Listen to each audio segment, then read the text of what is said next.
Bonjour et bienvenue dans ce numéro de Face au Business. En entreprise, très souvent, nous mettons en avant les produits et services. Il serait important aussi de promouvoir la qualité et la sécurité mises en avant pour le bon fonctionnement des activités. Pour ce faire, nous avons invité sur notre plateau Madame Ginette Gungunga, elle est directrice de la promotion de la qualité à Benorm. Bienvenue sur notre plateau. Merci. Nous sommes aussi avec Madame Isabelle Chevalet, elle est spécialiste en gestion des déchets. Bienvenue. Merci. Nous sommes aussi avec Monsieur Boubacar Senou, il est le responsable de Synexcel. Bienvenue sur notre plateau. Merci. Et enfin, nous sommes avec Monsieur Abdel Aziz Savadogo, il est le responsable commercial de Begotech. Bienvenue sur notre plateau. Merci, madame. Alors, sans plus tarder, nous allons parler de vos différentes structures. Nous sommes avec Madame Gungunga, elle va nous parler de l'ABENORM. Merci, madame. ABENORM, c'est l'abréviation de Agence burkinabé de normalisation de la métrologie et de la qualité. C'est une structure du ministère en charge du commerce qui a été créée en 2012 à la faveur de la politique nationale qualité, dont l'une des recommandations était de regrouper au sein d'une même structure la fonction normalisation et la fonction métrologie. Donc, l'ABENORM est issue de la fusion de la Direction générale de la qualité et de la métrologie et de Fasonorm, qui était la direction de la normalisation et de la promotion de la qualité. Voilà. Merci pour cette présentation. Après, on va revenir sur les activités mises en place par l'ABENORM pour promouvoir la qualité. Merci. Madame Chevalet, on va parler, vu que vous êtes spécialiste en gestion des déchets, quelles sont les structures que vous accompagnez? Alors, j'ai une structure en effet de conseil dans la gestion des déchets, mais aussi de conseil en général. D'accord. Et dans ce cadre-là, j'ai eu la chance d'accompagner la carrière de Pissi à Ouagadougou, où en fait, c'est derrière la Sonabi. Beaucoup n'ont jamais été voir derrière cet énorme trou. Oui. Et qu'est-ce qu'on fait à la carrière de Pissi?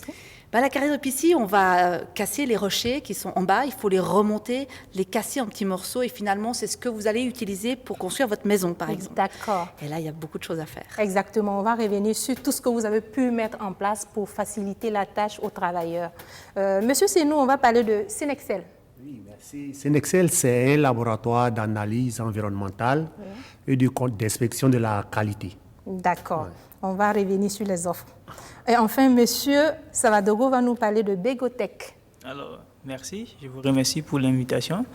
Alors, Begotech, comme vous le dites, c'est une entreprise informatique burkinabé. Donc, nous évoluons en fait dans le domaine de l'ingénierie logicielle et également dans la conception de plateformes web, dans la sécurité informatique, dans la maintenance informatique et un peu du matériel informatique aussi. Super, on va y revenir en détail, surtout sur le point de la sécurité. Okay. On y va avec vos débuts, votre parcours. Madame Gungunga. Mon parcours, ok. J'ai obtenu un bac série D. D'accord. Et ça m'a ouvert les portes de l'université de Ouagadougou, voilà, où je suis allée pendant un moment. Après, je suis allée à l'université Paris 12. Et j'ai obtenu un diplôme de maîtrise en biotechnologie, bio-industrie, option, sécurité des aliments et contrôle de qualité. Après, je suis rentrée au Burkina Faso, où j'ai été affectée au ministère. J'ai été intégrée au ministère de l'Agriculture. En ce moment, c'était le ministère de l'Agriculture, de l'Hydraulique et des Ressources halieutiques, où j'ai été affectée à la direction de la protection des végétaux et du conditionnement. Et j'étais dans le service du contrôle de la qualité et du conditionnement des produits. Et ce service-là assurait le point focal du Codex Alimentarius. Après, je suis allée au ministère du Commerce, où j'ai été affectée à l'inspection de la qualité et de la métrologie, qui était une direction de l'inspection générale des affaires économiques. Et après, l'inspection de la qualité et de la métrologie a été érigée en direction générale, la direction générale de la qualité et de la métrologie. Et comme je disais tantôt, la direction générale de la qualité et de la métrologie a fusionné avec Fasonorm pour devenir l'ABENORM. Et voilà, après un certain temps dans la fonction publique, voilà, je suis allée en France pour faire des études de métrologie, où j'ai obtenu un diplôme d'ingénieur en métrologie et système de mesure. Voilà, et je suis revenue où j'ai été nommée directrice de la qualité, puis directrice de la promotion de la qualité. Voilà, à la Bénin. Alors, on voit un parcours pareil, on a des diplômes, on travaille un bon moment et ensuite on va se renforcer et on continue. Voilà, vous avez très souvent été dans la qualité et tout. Et quand vous étiez plus jeune, est-ce que vous avez pensé travailler dans ce domaine-là avant d'arriver à l'université? Est-ce que votre objectif c'était d'être dans la qualité étant adulte? C'est à l'université que vous avez j'ai découvert cette envie, voilà, de faire de la qualité. D'accord. Voilà, également dans le milieu professionnel. Super. Merci beaucoup. Madame Chevalet, on va parler de votre parcours. Alors moi, je suis docteur en chimie. J'ai fait mon doctorat à l'Université de Lausanne en Suisse. Et puis ensuite, je me suis spécialisée dans la gestion des déchets parce que je voyageais beaucoup en Afrique. J'ai fait énormément de pays d'Afrique. Et il y a un moment donné, quand on voit tout ça par terre, on se dit, bon, on peut toujours faire quelque chose de ça. Exactement. Et moi, je me suis toujours demandé pourquoi on jetait de l'argent par terre dans ces pays-là. Parce que... Donc, les déchets, c'est de l'argent. Ça, c'est clair, c'est clair. Et j'espère que le message, il est passé. Voilà. Le déchet de quelqu'un, c'est toujours la matière première de l'autre. Exactement. Et dans une tonne de téléphone portable, il y a 300 grammes d'or. Et dans une tonne de terre aurifère, il y a 3 grammes d'or. Donc, finalement, ça ne sert à rien d'aller mourir dans une mine artisanale. Je lance un appel aux jeunes, ne faites pas ça. Oui. Par contre, essayez de recycler les déchets électroniques. Là, c'est quand même plus sécurisé et il y a plus d'or. Wow. Il n'y a pas que de l'or, et ma collègue ici pourra le dire, il y a aussi des choses toxiques et il faut faire un mélange et faire ça intelligemment. D'accord. Alors, après, vous êtes spécialisé dans la gestion des déchets. Quel est le reste de votre parcours? Qu'est-ce que vous faites d'autre? Bon, moi, je fais aussi de la politique en Suisse. Oui. Je suis députée à l'Assemblée nationale. Oui. Mais en Suisse, on n'est pas professionnel de la politique. On est des miliciens. Ça veut dire qu'on a toujours une activité professionnelle à côté. Wow. Ce qui est intéressant, c'est que ça nous permet de garder le contact avec la réalité. Exactement. Et pouvoir défendre même les propositions au Parlement. C'est ça. Donc, on n'est pas sur un nuage. On essaie d'être le plus proche possible des gens. D'accord. Et c'est aussi pour ça que ça m'a attirée dans cette carrière de PC. Parce que finalement, quand on voit ça, on ne peut pas retourner se coucher. Exactement. Il faut trouver une solution pour aider les travailleurs. C'est clair. Ok. Merci beaucoup, Madame Chevalet. Monsieur Senou, on va parler de votre parcours. Ah oui, moi, je suis titulaire d'une maîtrise en sciences et technologies des aliments. Après mon bac, c'est en Côte d'Ivoire. J'ai enseigné 2 années. Après, je suis revenu au Burkina parce que le laboratoire national recrutait pour des postes de chimiste et j'ai été recruté. J'ai travaillé au laboratoire national pendant 6 années. Au département de la toxicologie. J'étais en charge du contrôle des formulations de pesticides et puis de l'analyse des résidus de pesticides. Durant mon séjour là-bas, j'ai eu l'occasion de faire beaucoup de formations. J'étais un super passionné de tout ce qui est chimie analytique. La passion. Et puis après les 6 années, j'ai décidé d'aller voir un peu ce qui se faisait ailleurs. Je suis allé dans les compagnies minières, notamment Inata, la société et SMB, ensuite Bissau dans son démarrage, le laboratoire de Bissau, j'y étais. Puis je suis allé au Canada. Et pour des raisons familiales. Mais arrivé au Canada, j'ai travaillé pour un laboratoire pharmaceutique très réputé dans le contrôle de tout ce qui est médicaments. J'ai fait quelques temps là-bas, mais comme c'était mon premier emploi, je voulais tout de suite changer d'emploi. Et ça, j'ai travaillé pour une compagnie qui s'appelle 5N+. Qui vit des déchets, comme elle a dit. Wow. C'est de l'or. 5N+, c'est comme le 5N et plus, c'est-à-dire tout ce qu'ils produisent. Une formule chimique, au fait. Et non, c'est la pureté des métaux qu'ils produisent là-bas. Wow. Ils payent les sous-produits, c'est-à-dire les déchets des autres industries, et ils récupèrent tous les matériaux qu'il y a dedans. Et dans cette compagnie, j'étais au laboratoire. Le laboratoire, il est central. 5N+, est dans plusieurs pays. Et puis le laboratoire central était là-bas, à la direction générale. Et nous, on était chargés d'évaluer tout ce qui venait comme métaux là-dedans, parce que c'est en fonction de ça qu'on déterminait le coût. Et on épaulait aussi le procédé, les ingénieurs, pour trouver la façon de séparer ces différents mélanges-là de façon économique. Pendant mon séjour là-bas, avec 5N+, mes clients, on va dire comme ça dans la compagnie, c'était beaucoup de gens qui traitaient les métaux. Et pour pouvoir mieux les satisfaire, je suis allé m'inscrire pour faire un 2SS en génie métallurgique, pour comprendre mieux les besoins, pour éviter les discussions inutiles. Voilà. Je voulais ça, vous n'avez pas fait assez. Voilà, pour revenir à la qualité. Ça va déboucher sur la qualité. Puisque chaque fois qu'il y a une plainte, bon, il faut trouver la source. Et puis, c'est vrai. Donc, j'ai fait un 2SS en génie métallurgique. Après 5 ans de plus, il s'allait travailler pour un géant de l'inspection, qui est SGS Canada, et sur un site dans le nord du Canada qui produisait des concentrés de lithium. Wow. C'est de là que j'ai décidé de revenir.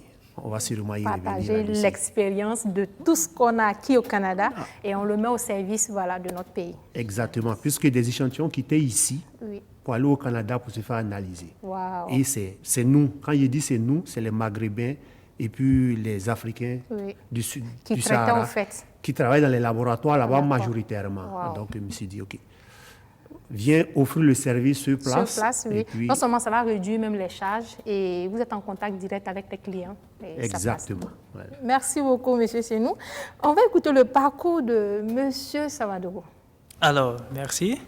Alors, Savadogo Abdelaziz, comme tout bon jeune, après son bac, voilà, il a fait l'université de Ouagadougou, voilà, en faculté de droit de l'université de Ouagadougou. Et donc, ça s'est soldé par un diplôme de premier niveau. Et après ça, très vite, on a compris la nécessité vraiment de s'orienter dans le milieu professionnel. Donc, j'ai opté vraiment pour des études en marketing et gestion commerciale. Et donc, j'ai été dans une école de commerce de la place, voilà, où j'ai obtenu également la licence en marketing et gestion commerciale. Donc, automatiquement, les portes du milieu professionnel se sont ouvertes. Donc, on s'y est jeté. Et bon, on a vraiment fait les premiers pas dans le marketing. Et la passion nous a habités. On est resté dedans. Et après 1 année, 2 ans d'exercice dans le métier, on s'est formé également, compte tenu que c'est un milieu qui évolue beaucoup. Exactement, Surtout surtout avec l'éthique. Il faut vraiment mettre à jour ses connaissances.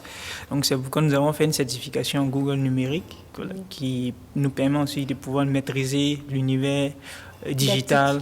Voilà. Et donc c'est un peu cette fibre qui est restée en moi et qui m'a guidé en tout cas vers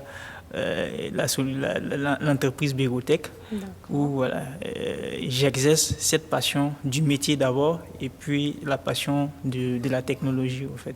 D'accord. Voilà. Merci beaucoup. Et on va continuer avec vous. Quelle est votre expérience avec la COVID-19? Alors, il faut dire que Begotech, étant donné que nous sommes déjà une entreprise informatique, nous avons déjà une organisation de travail qui répondait un peu vraiment à une vision assez large des choses, donc ce qui faisait qu'on était axé résultat. Donc on n'avait pas besoin d'être physiquement présent dans les locaux de Begotech pour pouvoir en fait, travailler convenablement. Donc cette habitude-là fait de sorte que quand le Covid est arrivé, bon, immédiatement on a pris les mesures qui s'imposaient, voilà, c'est-à-dire voilà, d'éviter en tout cas de se retrouver au bureau et tout. Donc automatiquement on est passé en mode télétravail, comme tout le monde d'ailleurs. Voilà, et ça nous a fait toujours du bien parce que, comme je le disais, organisationnellement, on était déjà préparé à ça. Donc, ça ne nous a pas posé trop de problèmes. Et en plus de ça, c'était l'occasion pour nous, en tout cas, de pouvoir offrir nos meilleurs services. Parce que, dans ce domaine, dans voilà. d'autres structures qui ne maîtrisaient pas le télétravail. Exactement. Donc, ça c'est venu mettre à mal un petit nombre d'éléments qu'on n'avait pas forcément prêté attention. Par exemple, je prends les écoles qui étaient vraiment en difficulté au moment du Covid-19. Voilà, donc ça a été l'occasion en tout cas pour Begotech d'apporter sa modeste contribution avec des solutions informatiques. Donc nous avons conçu une plateforme de cours en ligne donc, qui permettait en tout cas de dispenser un minimum de contenu pédagogique, voilà, au profit des apprenants de ces écoles-là. Et donc, nous n'avons pas mal chômé, on n'a pas chômé en tout cas. C'était une occasion de développer d'autres services. Exactement, exactement. Donc, ça a permis en tout cas à l'ensemble d'autres entreprises de savoir qu'il faut vraiment passer vraiment à l'informatisation de leur travail. Et c'est la solution voilà, de ce siècle, quoi. Merci beaucoup. Monsieur Senou, votre expérience avec la COVID? Oui, avec la COVID, il faut dire qu'il y a eu pas mal de choses chez nous. quand la Covid est apparue, mon premier réflexe a été le réflexe du chimiste. Quand les gens ont commencé à produire des gels, et puis je voyais que ça allait dans tous les sens, tout le monde avait accès aux produits. Et peut-être que c'est une coïncidence. Moi, j'ai fait une publication là-dessus pour attirer l'attention du gouvernement qu'on ne devait pas vraiment, parce qu'on a peur aller trop vite.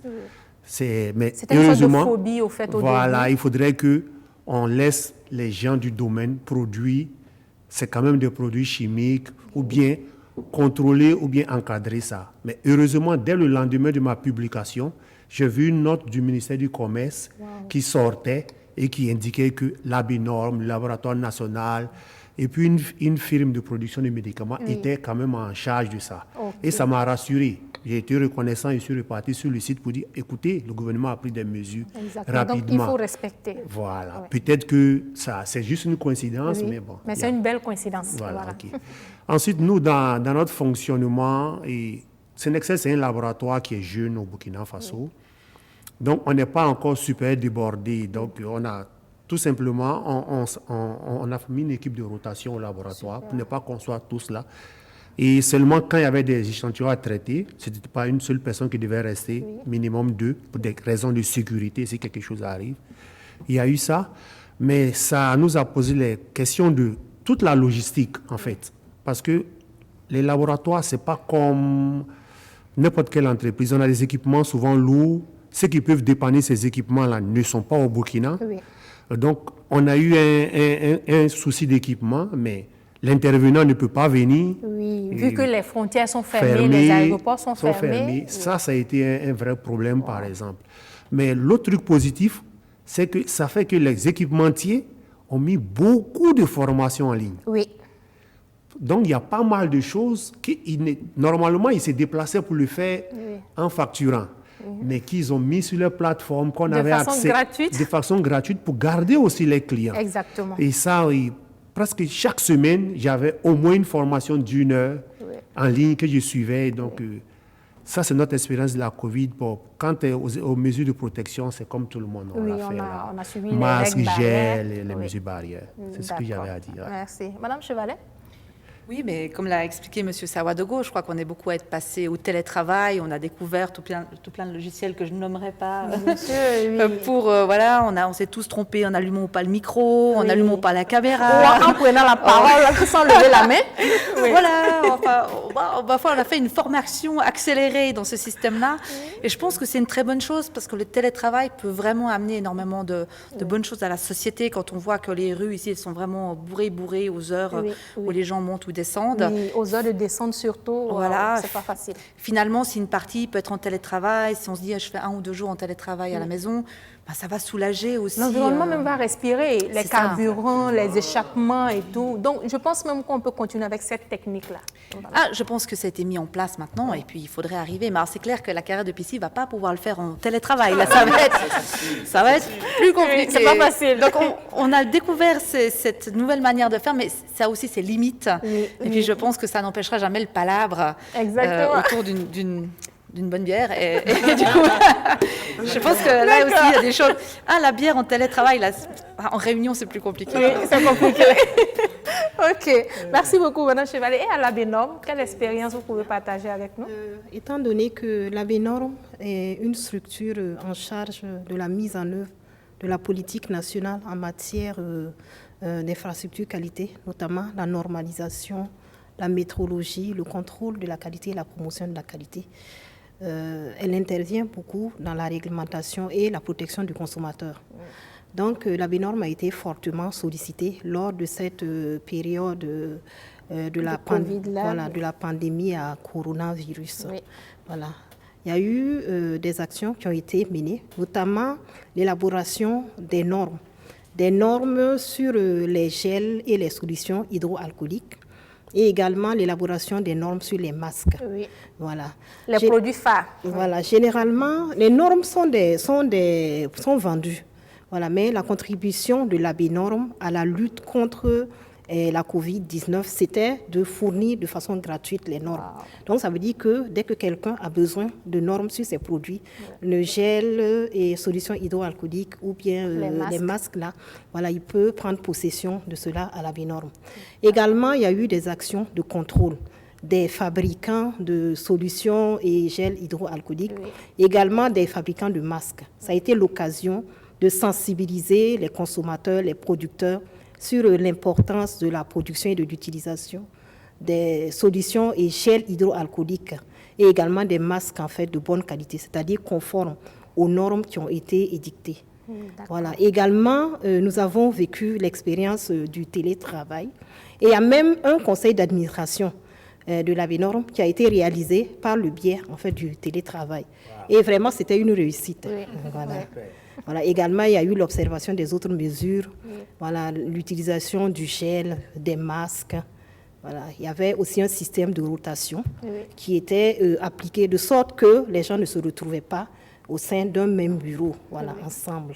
Voilà. Cette pandémie qui est au-dessus de notre volonté, je pense que les côtés négatifs sont nombreux, mais il y a aussi des avantages. Voilà. Par exemple, de façon locale, des inventeurs ont su qu'ils peuvent fabriquer des appareils respiratoires, qu'ils peuvent fabriquer des zones neutres où des personnes peuvent passer, se désinfecter. On a eu plein d'inventions. Auparavant, on n'y pensait même pas. Voilà, donc je pense que ces atouts, on doit continuer à les développer. Même si le virus disparaît, il faut continuer à développer ces inventions, ces créations, et je pense que c'est le bonheur de tous. Alors, quand on parle de la qualité dans une entreprise, qu'entendez-vous par là, M. Sinon? La qualité, le plus simplement, de façon basique, c'est orienté sur le client d'abord. Satisfaire le client pour le besoin qu'il a exprimé. Oui. Mais de façon plus globale, ça ne doit pas être seulement le client. Ça doit inclure la société en elle-même et tout ce qui entoure la société. Exactement. OK. Donc, c'est tout un processus qu'on met en place pour satisfaire à la fois les gens qui sont en face de nous, nos collaborateurs et ceux qui ont mis leur argent aussi. Bien sûr, les investisseurs, oui. Ouais, bien sûr, c'est ça. Et tout le monde doit être satisfait à la fin. Voilà. En respectant, s'il y a des règles, en respectant ces règles. Oui. Notamment, par exemple, pour pas mal de choses, la norme est en train de travailler pour mettre des normes. Exactement. Déjà respecter la norme, c'est un début de la qualité. Voilà. En entreprise, c'est super important. Pour nous, au laboratoire, on est régi par un système qui doit gérer toute la qualité pour pouvoir satisfaire nos clients. C'est notamment la 17025, ISO 17025. D'abord, avec cette norme-là, on va d'abord démontrer qu'on est compétent. Ouais. Ça, c'est la base. Ouais. Tu veux faire un travail pour quelqu'un, es-tu capable de le faire? As-tu les ressources pour le faire? Donc, avec cette norme-là, c'est balisé. Ensuite, quand le client va t'exprimer son besoin, vous allez vous entendre pour comprendre que tu as bien compris son besoin, la norme balise tout ça. Et en satisfaisant ce client, tu vas peut-être impacter l'environnement. Oui. La norme balise ça. Comment tu gères les déchets éventuellement qui sont dégagés des activités. De ton activité. Oui. Et c'est tout cet ensemble-là, quand c'est bien réussi, on va dire que tu respectes la qualité en entreprise. Au laboratoire, c'est simple parce que c'est très normalisé. Oui. Voilà. Mais dans d'autres structures, il y a d'autres normes. C'est pas facile, voilà. Donc, cette définition, je pense que ça va beaucoup éclairer plusieurs personnes, surtout les entrepreneurs qui n'ont pas encore bien saisi la notion de la qualité en entreprise. Oui. Alors, Madame Chevalier, quand on parle de qualité en entreprise, qu'est-ce que vous entendez par là? Dans la qualité, souvent on pense aux produits. On voit avec l'ABNOR, il y a des normes qu'on doit respecter. Oui. Si on a des produits alimentaires, on comprend bien ce que veut dire la qualité. Exactement. La qualité, elle doit être aussi dans le service. Si on prend les banques, par exemple, lorsque vous avez une demande vis-à-vis de votre banque, eh bien la qualité de la banque doit faire qu'on respecte son client et qu'on lui donne des réponses dans des délais raisonnables. Exactement. Et la qualité, pour moi, c'est pas seulement dans les entreprises privées, ça doit être aussi dans la fonction publique. Oui. La fonction publique a un rôle important à jouer ici et ils devraient aussi avoir le souci de la qualité du service qu'ils offrent aux citoyens, parce que c'est vos impôts qui financent les fonctionnaires. En fin de compte, c'est le citoyen qui est le client. Ouais, c'est ça. Et il est redevable en fait envers tous les citoyens. Donc cette qualité-là, pour moi, la qualité en entreprise et au niveau de l'État, elle se décline sous beaucoup de formes. Merci beaucoup. Au niveau de la BNOM, comment on définit la qualité? La qualité se définit selon la norme ISO 9000 version 2015 comme étant l'aptitude d'un ensemble de caractéristiques intrinsèques d'un objet à satisfaire à des exigences. Et quand on se réfère à la norme objet, ça peut être un produit, ça peut être un service, ça peut être un système, ça peut être un processus, ça peut être une entreprise. Et dans ce cas de figure, on va définir la qualité comme étant l'aptitude d'un ensemble de caractéristiques intrinsèques d'une entreprise à satisfaire à des exigences. Et ces exigences-là peuvent être des exigences réglementaires, ça peut être des exigences normatives. Donc, quand on parle de qualité au sein de l'entreprise, une entreprise de qualité, d'abord, doit être à jour vis-à-vis de la réglementation. Voilà, doit être en règle vis-à-vis de la réglementation. On va parler terre à terre, on parle des impôts, non? Oui, absolument. D'accord, voilà. Doit être inscrit au registre du commerce, doit être à jour vis-à-vis de la réglementation. Également, l'entreprise, parlant de satisfaction des exigences, l'entreprise doit travailler à satisfaire les besoins et les attentes en fait, de ses clients et de ses parties intéressées. Voilà. Également, quand on parle de parties intéressées, il y a les clients en interne qui sont constitués par le personnel. Quand une entreprise est orientée qualité là, ça veut dire qu'elle doit créer les conditions favorables, elle doit créer un environnement favorable à la mise en œuvre, par exemple, des processus, à l'atteinte des objectifs, etc. Également, quand une entreprise est axée qualité, ça veut dire qu'elle doit fabriquer des produits et des services qui sont conformes aux normes en vigueur ou à la réglementation en vigueur en la matière. Merci beaucoup pour toutes ces définitions. Moi-même, j'apprends beaucoup dans cette émission. Merci. Monsieur Savadoura, on va parler de types de sécurité. Quels sont les types de sécurité qui peuvent exister dans une entreprise? Alors, en matière de sécurité, comme vous l'avez dit, il y en a plusieurs types de sécurité. En ce qui concerne en tout cas Begotech, nous avons identifié des types de sécurité informatique, donc qui sont liés d'abord premièrement au contrôle d'accès à l'entreprise. Donc c'est généralement utilisé pour le personnel interne, voilà, pour contrôler les allées et retours, etc. et savoir en fait les heures également de présence de ses employés. Mais également c'est aussi des portiques de sécurité qui permettent d'abord le premier accès en fait, à l'entreprise. Donc, c'est le premier rempart de sécurité, si vous voulez, voilà, pour empêcher en tout cas un individu d'entrer dans l'entreprise avec des métaux, voilà, des mauvaises intentions, voilà, pour nuire en tout cas ou détruire un peu l'image de l'entreprise. Vous avez des problèmes de virus, mais pas le même que nous, quoi. Oui, tout à fait. Et l'autre élément de sécurité aussi sur lequel nous travaillons, c'est la sécurité des données. D'accord. Voilà, en informatique, c'est le nerf de la sécurité parce qu'on a beau concevoir des outils ou bien utiliser des outils informatiques, le problème capital reste la sécurité de ces données-là. Donc, déjà, comme solution, nous avons fait pour les documents administratifs, voilà, et tout, nous avons mis en place une plateforme d'authentification des diplômes qu'on appelle docauthentique.net.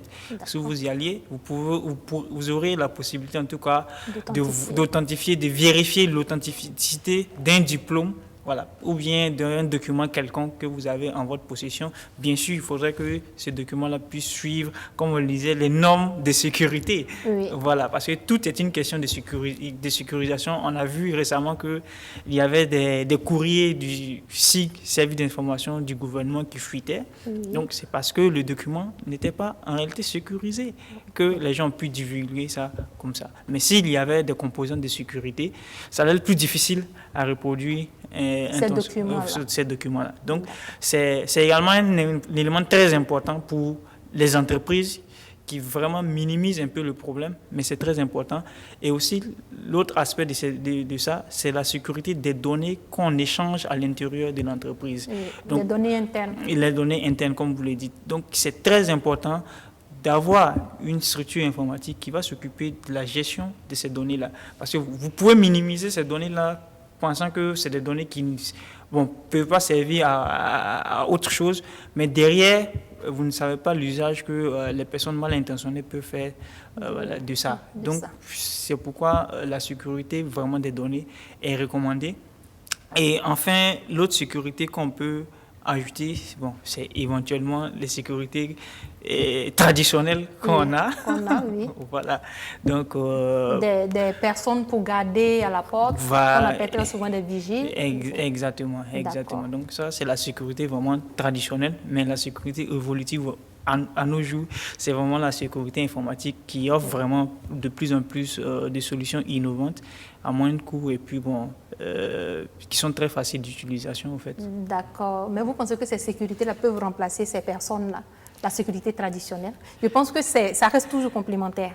Oui, ça reste complémentaire dans le sens où on ne peut pas en fait remplacer un individu. C'est l'individu qui met en place le système. Exactement. Voilà. Donc le système a beau être bon, il faut toujours l'individu pour perfectionner, pour s'assurer que le système est respecté. Exactement. Mais c'est également des intelligences qui se sont assises et qui ont conçu un système. Donc ça veut dire aussi que le système est aussi performant que l'individu. Oui. Voilà. Donc l'un dans l'autre, nous nous complétons, mais les outils aussi que nous développons garantissent cette efficacité-là vraiment à sécuriser les lieux. D'accord. Madame Chevalier, vous voulez ajouter les types de sécurité que vous connaissez? Oui, bien sûr. Mais si je prends l'exemple de la carrière de Pissy, où on voit que ces hommes et ces femmes, beaucoup de femmes d'ailleurs, prenaient ces roches du fond de la carrière, comme on peut voir les images, et puis ils vont les mettre sur leur tête, remonter du trou avec simplement une tapette, là, et puis elles ont des fois le bébé au dos, et c'est vraiment très dangereux. Là on parle de sécurité de l'individu, de la personne. Exactement. Et c'est pour ça qu'avec l'aide du président de l'Assemblée nationale, Alassane Bala Sakandé, on a pu faire ce projet de téléphérique ici à la carrière. Je pense que c'est le premier téléphérique du Burkina Faso, peut-être même d'Afrique de l'Ouest. Allez, soyons ambitieux pour le Burkina. Où, en définitive, on va faire un transport par câble. Donc, on va mettre une benne en métal qui est au fond du trou, dans lesquels on va charger les rochers. Après, on va les crocher à un câble. Il y a un treuil qui va la tracter jusqu'en haut du trou. Et puis, à ce moment-là, il décharge. Et on s'évite cette montée qui est très pénible, très dangereuse pour les femmes. Et là, on va augmenter la sécurité. Là, on voit le mât d'arrivée de ce téléphérique. Et donc, on va augmenter la sécurité au travail en particulier ces femmes. Ces femmes et les enfants aussi, on ne les oublie pas. Mais bien sûr. Mais en plus, on va augmenter leurs revenus. Parce que finalement, elles vont pouvoir sortir plus de roches, plus casser et plus gagner. Et là, on a augmenté à peu près de 50% leurs revenus. Et là, c'est un bel exemple. On peut montrer qu'on peut, avec la sécurité, que la sécurité n'est pas contre l'entreprise, contre le travailleur, mais finalement, on peut même améliorer les revenus de ce travailleur. Merci beaucoup. Monsieur Senexel, quelles sont les offres de Senexel en termes de qualité? Juste avant d'arriver à ça, à la sécurité, j'aimerais ajouter à ce que Mme Chevalier a dit. La sécurité des personnes, c'est super important. Exactement. C'est dans n'importe quel environnement. Au laboratoire, c'est encore pire. On utilise des produits un peu sensibles souvent. Donc, il y a des mesures de sécurité mises en place. Gants, verres, chaussures, blouses, ne pas recevoir des jets. Même dans un studio télé. Et il y a des zones où on devrait mettre des plaques antidérapantes. Il ne faut pas qu'on glisse pour se blesser. Mais tout ça, c'est de la sécurité. Et puis, l'environnement toujours. L'environnement toujours.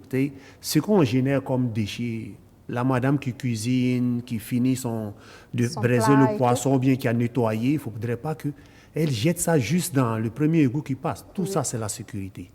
Mais ça, c'est la sécurité de l'environnement. Mais ça finit par rejoindre l'homme plus tard. Si l'environnement est dégradé, la conséquence, les premiers à payer, c'est les êtres humains et puis les animaux.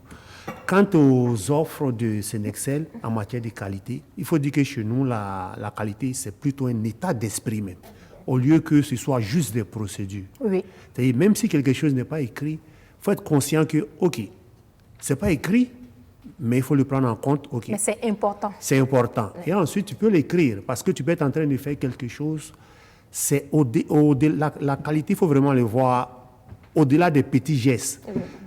Quand tu vas chez ton tailleur, quand il coud ton habit, s'il a la qualité comme souci, il faudrait qu'il pense aux finitions.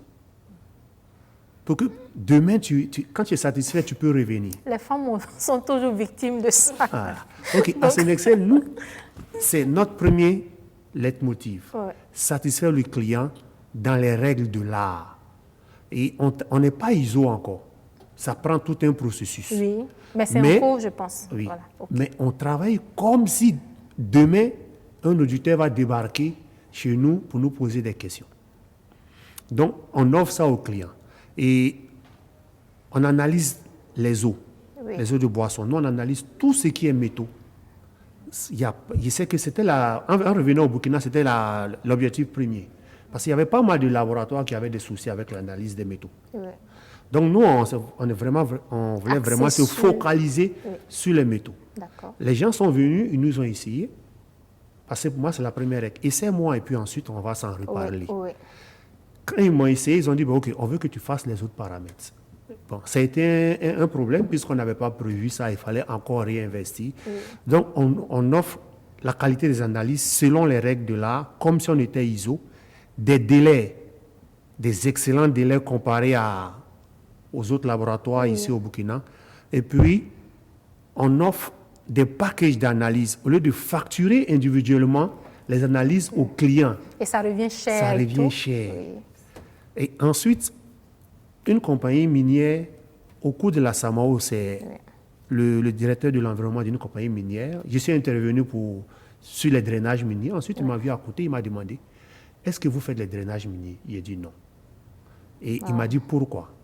Il a dit, j'y ai juste pas pensé. Et il m'a dit, tu sais que nous, tous les tests de drainage minier, on les envoie hors du Burkina Faso. Oui. Tu devrais regarder ça. Il dit, parce que je vois que tu es à l'aise après ton intervention, je vois que tu comprends de quoi tu parles. OK, donc on a commencé à offrir les tests de drainage minier assis. Wow. C'est des tests qui permettent aux compagnies minières de classifier le genre de déchets qu'ils ont. Oui. Qu'est-ce qui est urgent de circonscrire? Qu'est-ce qui va nous poser des problèmes dans quelques années? On fait des tests pour les évaluer ça. Autre chose qu'on offre aux compagnies, à la demande d'un client, ce n'était pas prévu, c'est les tests de corrosivité des sols. Wow. Vous voyez, les gens, aujourd'hui, on a commencé à installer des centrales aux panneaux solaires. Oui. C'est fait avec de l'acier. Wow. Si on ne fait pas des tests, c'est même chose que les pylônes de la Sonabel. Si on ne fait pas des tests, qu'on les place comme ça, ou bien on commande juste les pylônes sans savoir le comportement du sol, au bout de quelques pluies, 2 saisons, ça commence à rouiller. Oui. Alors que si on avait fait les analyses qu'il fallait, avant de fournir ça au fournisseur du matériel, il va te donner un acier qui est convenable Au test. à ton environnement. Oui. Il va rester longtemps. C'est vrai que la Sonabel a commencé à migrer vers les poteaux béton. Oui. Bon, c'est plus stable, mais pour les autres installations métalliques, c'est bon de faire ces genres de tests de corrosivité-là. On offre ça aux compagnies. D'accord. Merci beaucoup, M. Chenou.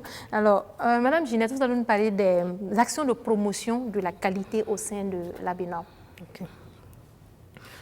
Parlant de promotion de la qualité, la promotion de la qualité se définit selon la loi sur la normalisation, la certification et la promotion de la qualité au Burkina Faso comme étant une démarche qui met en œuvre des actions et des activités visant à faire connaître et utiliser des instruments techniques permettant d'améliorer la qualité des produits et des services.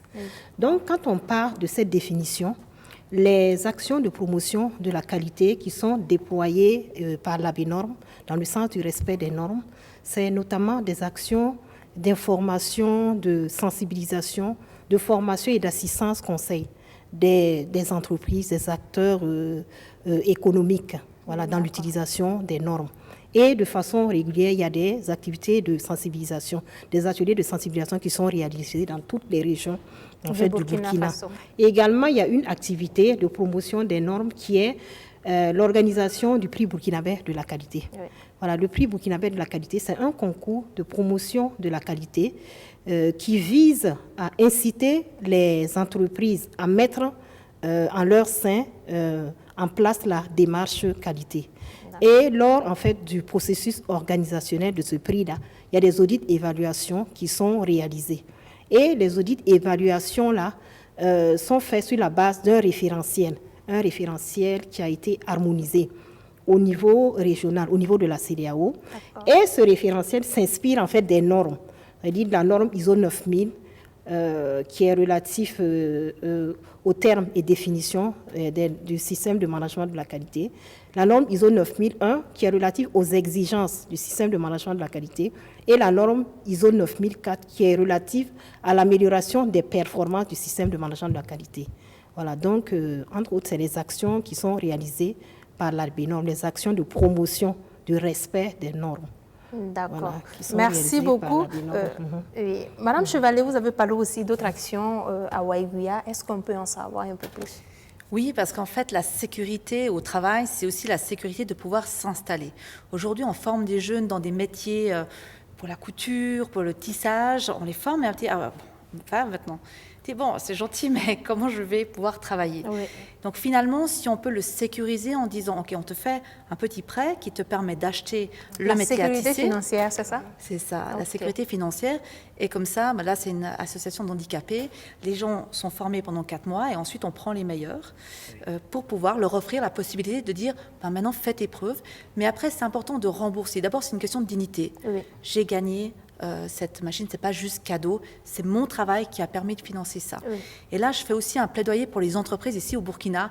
Il faut vraiment une sécurité financière. Il faut que les banques, vos banques là, puissent offrir des liquidités aux entreprises, que ces entreprises puissent finalement avoir des fonds de roulement, qu'elles puissent travailler. Parce qu'il y a souvent la qualité, il y a tout ce qu'il faut faire. Et finalement, bon, l'argent, il reste dans les coffres ici, il ne travaille pas. Et si on veut dynamiser l'économie de ce pays, l'argent, il doit sortir de ces coffres pour finalement générer de l'activité, de la richesse. L'argent va générer l'argent, mais c'est l'argent d'or. Ah, la richesse d'or aussi. Oui. Donc, il faut vraiment sécuriser les entreprises financièrement. Un petit appel aux banques. D'accord. Nous pensons que le message est bien passé. Monsieur Savadou, on va parler des offres en termes de qualité au sein de Begotech. Alors, merci. Begotech, comme toutes les autres entreprises, nous sommes résolument engagés dans une démarche qualité.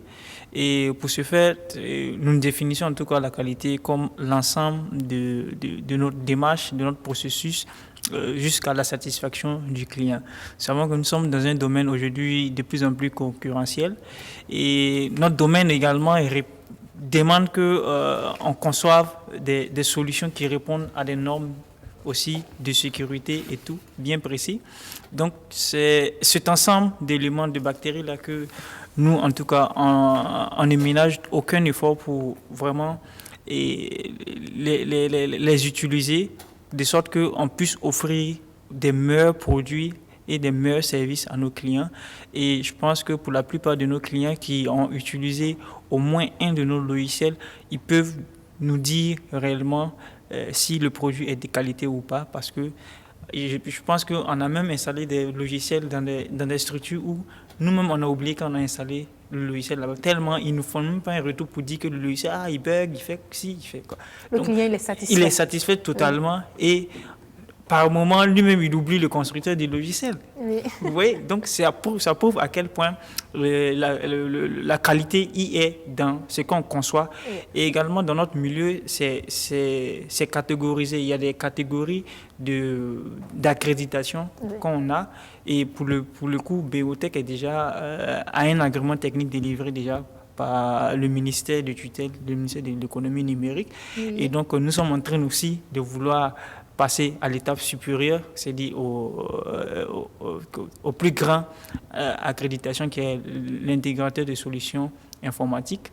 Donc, vous allez voir sur notre logo même que c'est implémenté déjà là-dessus. Oui. Donc, ça prouve que nous sommes vraiment engagés résolument dans cette optique-là. Et même en tant qu'individu pris isolement dans l'entreprise, tout ce qu'on fait doit répondre en tout cas à des critères, de normes. Ça veut dire que c'est des normes aussi que chacun se les définit en tant que normes à atteindre. Oui. Mais également, il faut aller vers des structures comme l'ARBINORM, comme Madame l'a dit. Oui. Je pense qu'on a tapé à votre porte cette année. D'accord. Comme le Covid-19. Comme je l'ai dit dès le départ, le temps il passe tellement vite. Est-ce que vous pouvez énumérer les solutions de sécurité que vous offrez aux clients? Et on va... Oui.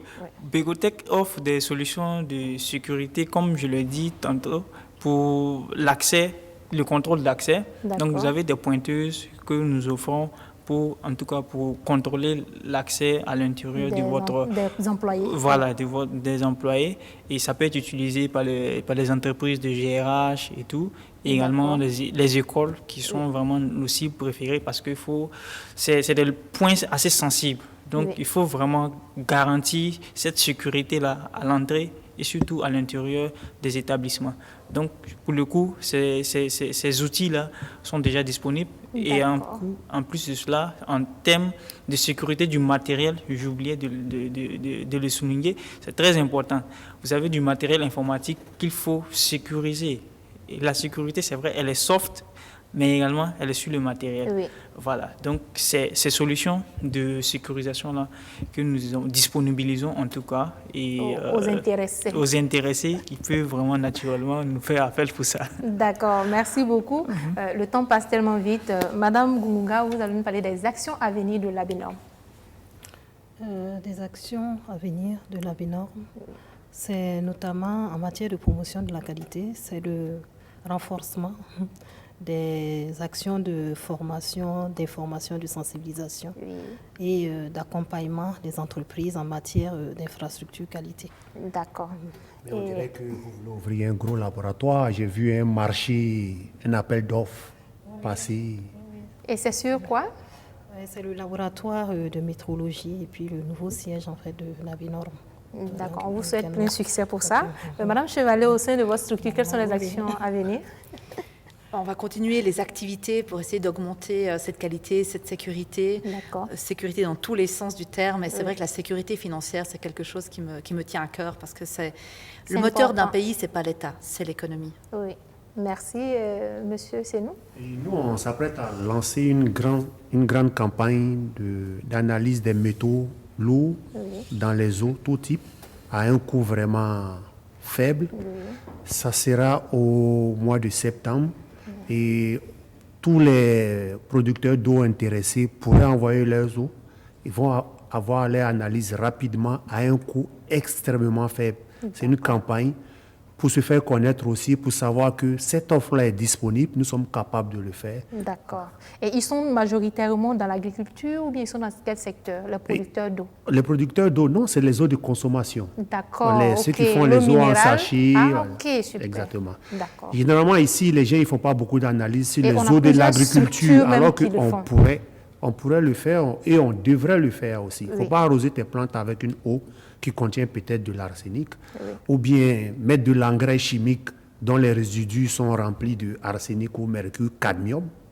Ça, c'est un des produits qu'on trouve comme résidus dans les engrais. Mais on n'évalue pas ça beaucoup ici, mais après, on voit ça dans les aliments. Et l'autre action à venir, mais un peu plus vers décembre, c'est d'analyser aussi les métaux lourds dans les céréales. D'accord. Voilà.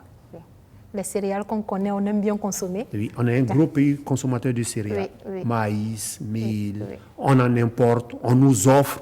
On ne sait pas toujours il y a quoi dedans, forcément. On est concentré beaucoup sur les pesticides au Burkina, mais il pourrait y avoir aussi des métaux lourds. Exactement. Merci beaucoup. On va vers Begotech. Quelles sont les actions à venir? Alors, à Begotech, comme nos développeurs sont très dynamiques, nous avons développé au fait une plateforme d'envoi des SMS groupés. C'est-à-dire une plateforme BT SMS, donc qui permet d'envoyer des SMS personnalisés en masse au lieu de les envoyer tout pris individuellement. Donc le lancement officiel de ce projet-là va intervenir donc courant le mois de juillet, fin juillet, début août comme ça. Voilà, et par la suite, je pense que nous préparons aussi la rentrée scolaire et académique. Parce que, comme je le disais, nous avons des outils, des solutions axées, en tout cas pour la gestion des écoles, des établissements secondaires et supérieurs. Donc, c'est de préparer aussi cette rentrée-là pour pouvoir équiper nos établissements aussi. D'accord. Un dernier message et votre contact. D'accord. Alors, nous allons inviter en tout cas l'ensemble des entreprises à vraiment prendre à bras le corps le problème de la sécurité, parce que c'est un maillon très essentiel.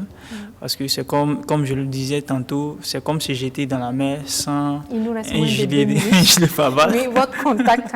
Alors, donc, le contact, c'est le 76 45 10 70, Oui. le 58, pardon, 93 93 13. D'accord. Madame Chevalier, un dernier message et un contact où on peut vous joindre. Oui, je pense qu'aujourd'hui, les entreprises ont beaucoup de perspectives devant elles. On l'a vu avec Beotech. Oui. Je pense qu'il y a des belles choses à faire dans ce pays. Un contact, j'ai un site internet qui s'appelle isafricaconseil au pluriel.ch. Merci. Et avec ça, on trouve toutes les informations. Monsieur, c'est nous? Et oui, j'appelle les clients à venir nous visiter. S'ils ont des besoins d'autres types d'analyses, qu'ils viennent, parce que je suis membre de l'Ordre des chimistes du Québec, et ici aussi membre de l'Association américaine de chimie. J'ai pas mal d'accès, il y a pas mal de techniques. Peut-être que quelqu'un a un souci analytique spécifique, il pense que c'est pas offert au Burkina, qu'il vienne en discuter avec moi. Il y a beaucoup de choses possibles qui sont réalisables au Burkina Exactement. Faso. Mon contact, le contact de la compagnie, c'est le 64 24 27 27, je répète, 64 24 27 27, ou senexcel.com. Merci beaucoup, monsieur Senou. Madame Boumunga, un dernier message. Dernier message, je voulais d'abord remercier mon directeur général pour m'avoir offert l'opportunité de prendre part à cette émission. À l'endroit des téléspectateurs, je voulais dire que le renforcement de la compétitivité des entreprises, la mise à disposition des produits et services de bonne qualité nécessite en fait, résulte en fait d'un état d'esprit qui nécessite l'implication de tous les acteurs socio-économiques. Voilà, donc la qualité peut sembler être laborieuse et fastidieuse à mettre en place et à maintenir à un niveau acceptable. Mais ce qu'il faut retenir, c'est que ça rapporte plus que ça ne coûte. Et voilà, que Dieu bénisse le Burkina Faso. Merci. Vous n'avez pas un contact pour ces entreprises qui souhaiteraient vous approcher? Mon contact, c'est le 70 20 30 63. Merci beaucoup. Merci à vous pour votre disponibilité. Merci à vous. Merci à toute l'équipe de production, à sa tête Dieu donné. Merci à notre partenaire Faso Chic. Merci à vous, chers téléspectateurs. À très bientôt pour un autre numéro. D'ici là, portez-vous bien.